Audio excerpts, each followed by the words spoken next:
Hey guys, welcome back to Phillips Hot Rod Garage. In this episode, we're back on the Model A. We're working with subrail extensions. We're working with this bracket to go in my cowl post. We got a lot going on. Don't go anywhere. I had my mind made up. I was going to replace these subrail extensions, but I just went and took a look at the price of these things.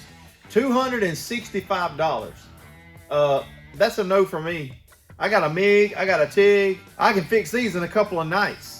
No way I'm paying $265 for these things. All right, here's the plan. All this rusty stuff, I'm gonna cut it off.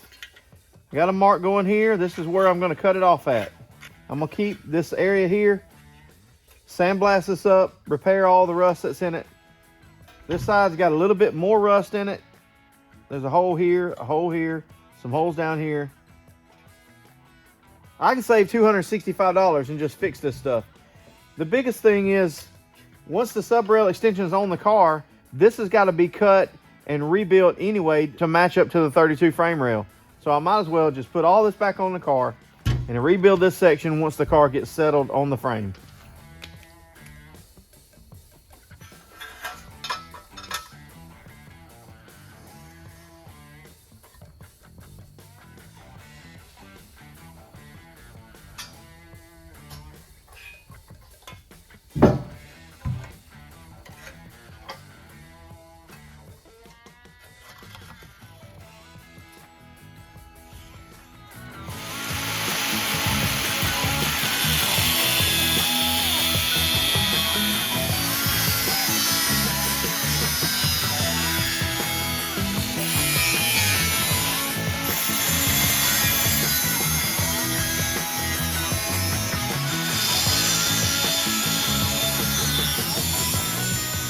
So now it's time to get a couple of rivets out here. It's hard to get in to grind them because this panel's recessed. I'm gonna try to put a hole in the center of each of these rivets using a pretty small bit. Then I'm gonna take a larger bit and try to drill the head off the rivet.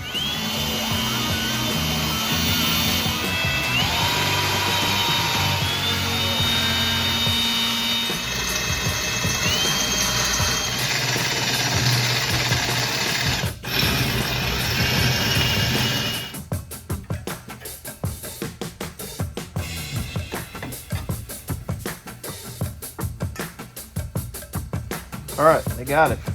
Let's get this side loose.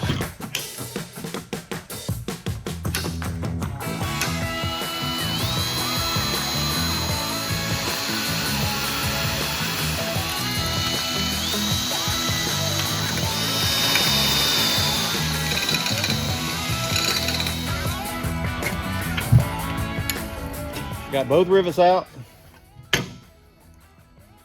It's still stuck. We'll try to hammer it apart. It's acting like it might have a spot weld right in this area. I don't know why they would have one there though, with these two big rivets. Why would they have a spot weld right there? The other side didn't have one. I don't know, that's kind of weird.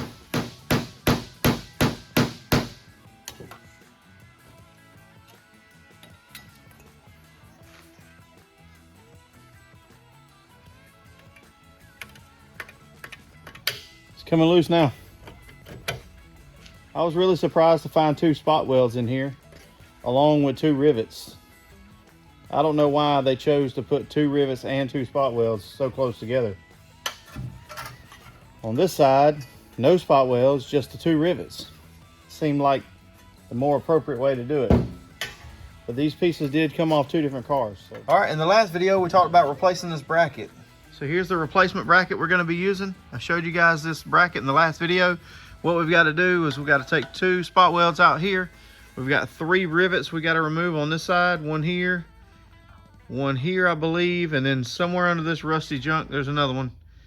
So let's get all that cleaned off, get the spot welds and rivets drilled out, get that bracket ready to go onto the car.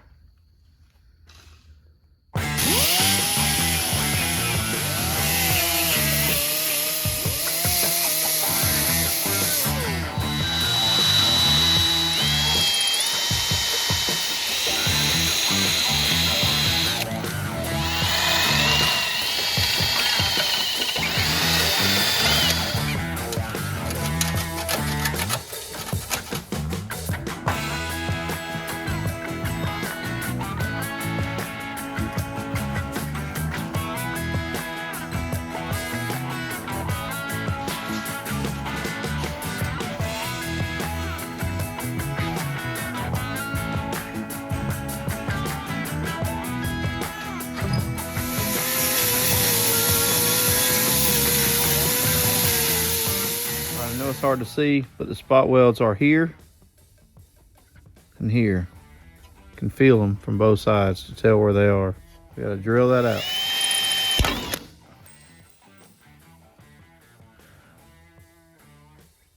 Broke the bit.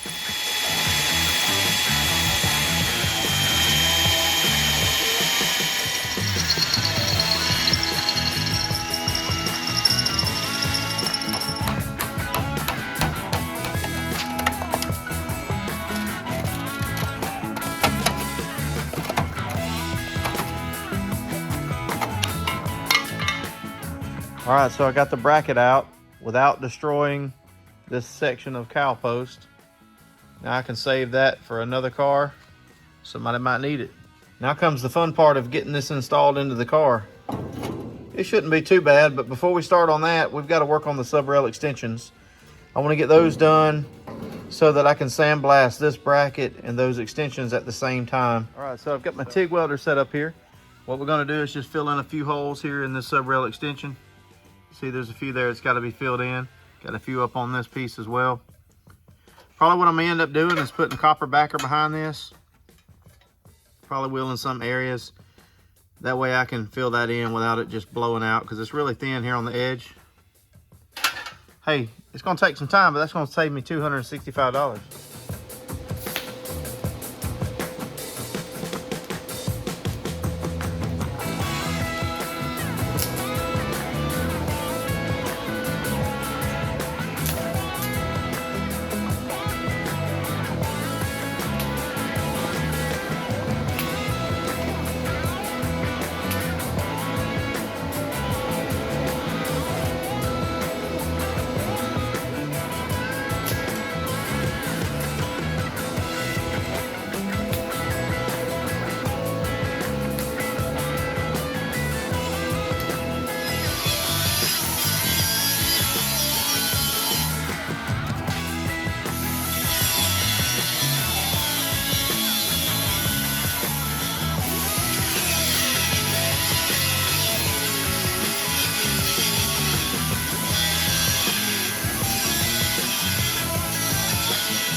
All right, guys, I'm extremely happy with the way that turned out.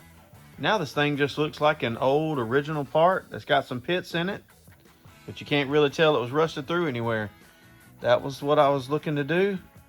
I accomplished the goal, saved $265. Got a structurally sound part now. You won't see it when it's installed in the car. The floor pan will cover this up. This will all be underneath.